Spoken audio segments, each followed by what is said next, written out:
Actually po ako po ay 13 years nang nagtatrabaho sa Dubai. Sino po dito yung medyo matagal na? Yun, sir. Sir, ilang taon na po tayo dito? 9. Yun. Kaya tayo nagpunta dito is because of our dreams. Tama ba? Para sa pamilya natin. Para kabigyan natin sila ng mga yung pangangailangan. At magkaroon tayo ng magandang buhay. Tama po? Ako po ay katulad nilang din nangarap. Hindi nga. Sa 13 taon ko po dito sa Dubai is napakarami ko din naipon. Siguro yung naipon ko katulad din ng mga naipon nyo. Tingnan ko lang kung may makaka-relate, no?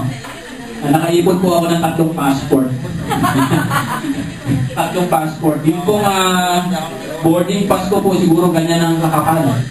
Naiipon ko po talaga. Kasi parang yung mga anak ko gusto mo na makita yung ano yung naging hirap ko sa abroad.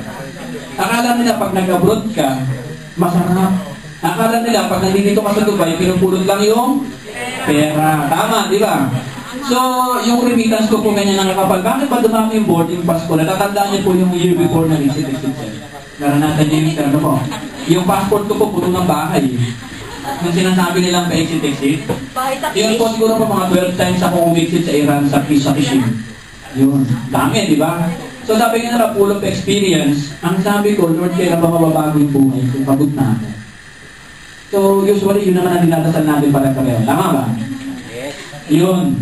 Dumating po yung time na may isa akong classmate sa Pilipinas, which is in-introduce sa akin yung global. Alam niya si Motion Global.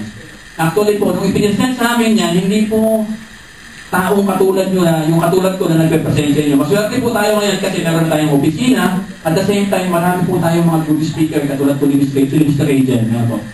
Sila po yung ating mga great speaker sa ating office. Ano po?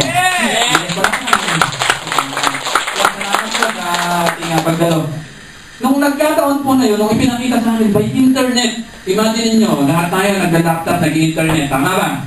Pero ano pinapanood? YouTube, Facebook. Tama po? Nung nagdasal po ako nung gabi, kinabukasan may resulta na. Meron pong isang link na pinadala sa akin. Ang pangalan po nung binasa ko is product presentation of Dr. Ed Cabanto. Nadinig niyo na yung Ed Cabanto? Siya yung may-ari, di ba? Ang galing niyang mag-present. Noong nakita ko by internet, yung opportunity, nabuksan po yung isip ko. Sabi ko, ito na siguro yung sinasabi sa akin ni Lord na opportunity. Guys, bakit ko sinasabi ito? Bakit ko nakwento sa inyo? Kasi po, imagine natin, nakakita na kayo ng baso na puno ng tubig. Tama? Baso na puno ng tubig. Pag isasalin kayo doon sa baso, ano mangyayari? Tatapon. Ngayon po, hihingin ko lang po sa inyo ngayong gabi na to na i-empty muna natin kasi ang mind po natin kung puno yan, kahit ano sabihin ko sa inyo ngayon, hindi nyo maintindihan. Tama ba? Yeah. So kung may mga problema tayo or may mga iniisip tayo or may mga utang tayo, kaliwalin mo yan. Sasagutin natin yan. Ano po? Okay ba yun? Gusto nyo ba yun? Sinasabi nila kumikita ko na 100,000, naniniwala kayo? Hindi. Walang naniniwala. Tama, no? Kasi po mahirap tanggapin, mahirap paniwalaan. Tama? Kasi ito po, dito na tayo bumabagsak eh. Lahat po tayo is empleyado. Tama ba? Sino dito hindi empleyado? Pakitaas ang kamay. Lahat empleyado. Tama? Pag nag-abot ka, isa kang employee. Meron kang employer. Tama? Yan. Ano ba pagkakaiba nito? Ano ba to? Negosyo. Malaki po kaibahan yan sa pagiging empleyado. Kasi, pag sinabi po sa atin na magninegosyo, ano pumapasok sa utak natin? Kapital. Tama? Pag sinabing negosyo, ano sagot? Walang pera, walang kapital. Pero hindi po yun ang totoong sitwasyon. Ito po ang totoong sitwasyon. Sa negosyo po, hindi po totoo na wala tayong pera. Hindi po yung totoo yan.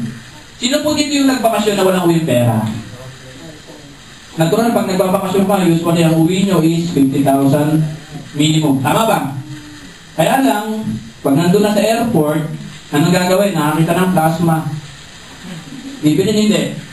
Uso eh. Tama ba? Nakakita ng magandang digital. Bibili hindi.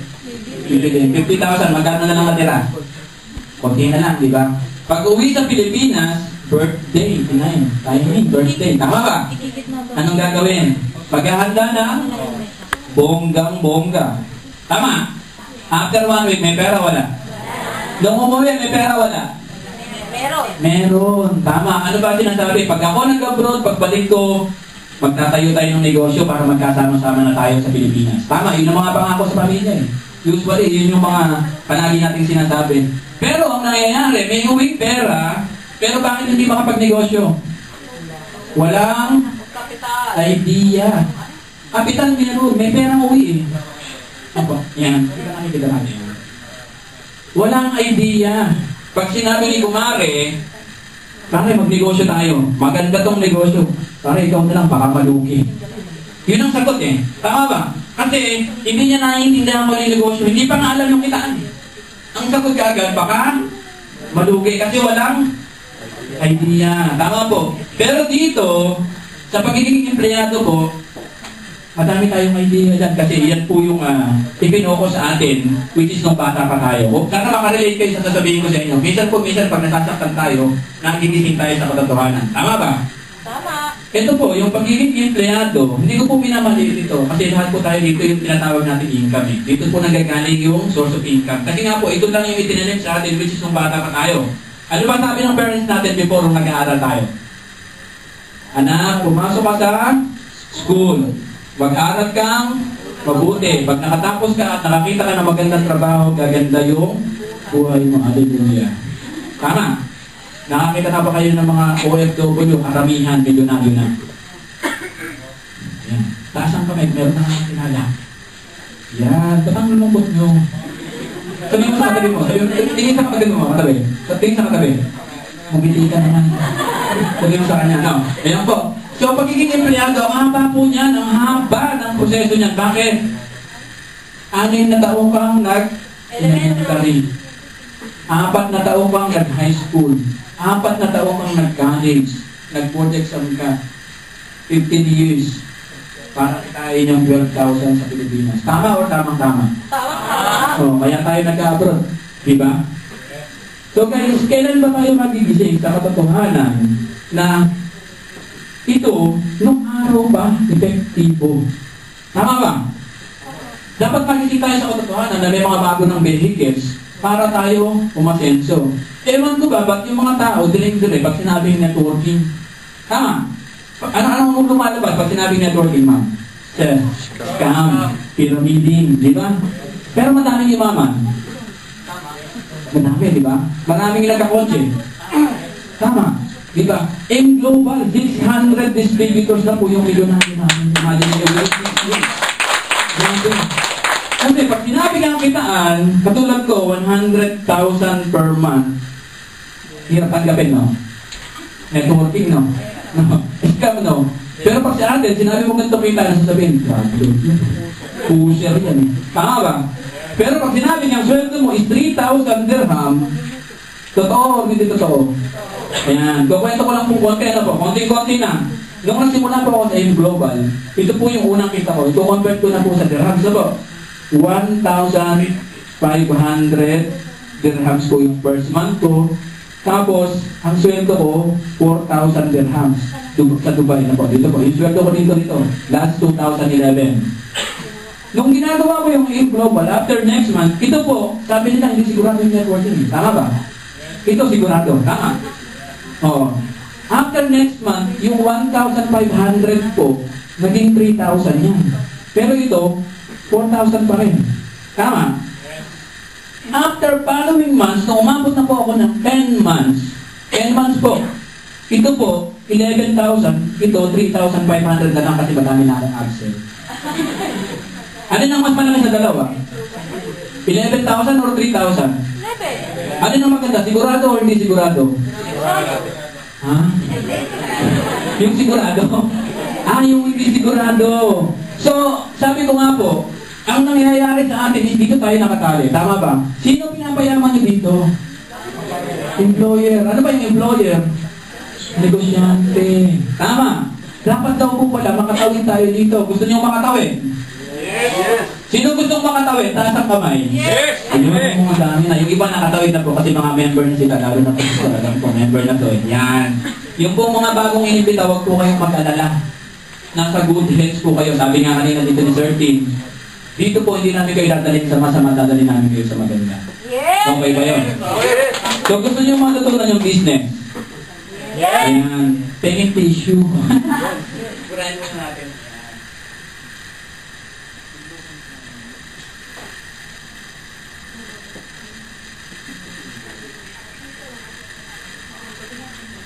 Masarap daw po yung may pangarap sa buhay. Ama ba? Ngayon, lagyan natin ng presyo yung pangarap natin. Ano po? Ayan. Dito po tayo sa dreams bago natin ituloy yung marketing plan. Okay? Ayan. Ayan. Okay! Lahat pa tayo may pangarap! Yes! Ayan. Sino may pangarap ng house and lot? Ako! Ayan. Nasa magkano? House and lot? 5 million. 50! 50 million.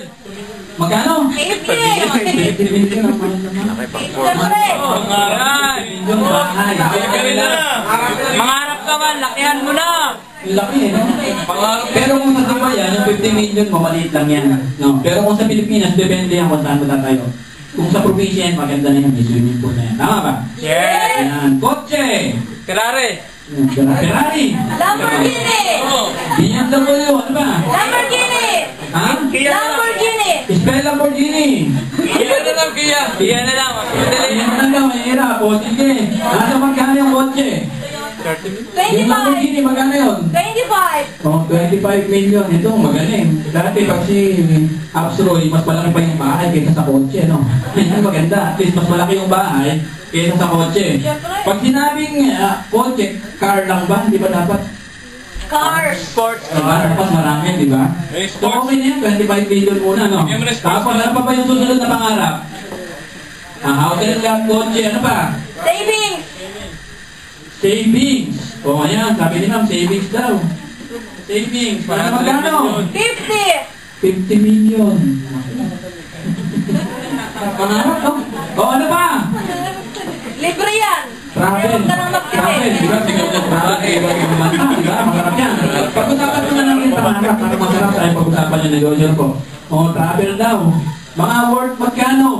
10 million. 10 million. Ano Lagay mo na po. All over the world na yan. No? Ano pa? Sa pag-aaral ng bata. No? Sa pag-aaral ng mga bata. No? Mga sa magkano? 10! 10 million. Yan. Ngayon, totalin natin ito.